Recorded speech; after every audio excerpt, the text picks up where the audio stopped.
শুভ সন্ধ্যা।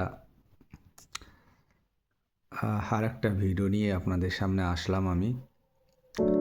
খুবই হতাশা এবং এক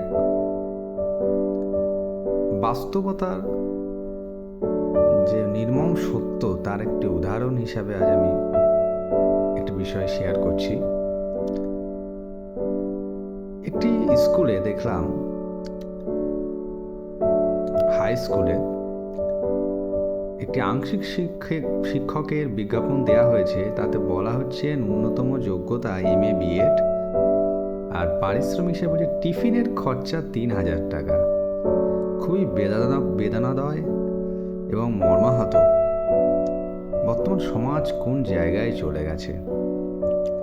আজকে ভাবুন, যে কোনো পেশায় ছোট না, কোনো পরিচারিকা হোক বা কোনো কোনো সবজি বিক্রেতা হোক, যাই হোক, তার মান্থলি ইনকাম 10, 12, 15। আর একটা শিক্ষকের মতো শিক্ষার সাথে জড়িত শিক্ষকের যে মহান পেশা, সেই পেশার দাম টিফিন খরচা হিসাবে বলা হচ্ছে 3,000 টাকা, কিন্তু তার যোগ্যতা লাগছে ন্যূনতম MA BEd। আর সমাজ কোন জায়গায় পদোন্নতি হচ্ছে না, অধঃপতনে যাচ্ছে। একটু ভাবুন এবং সবাইকে এগিয়ে আসার জন্যে অনুরোধ করছি।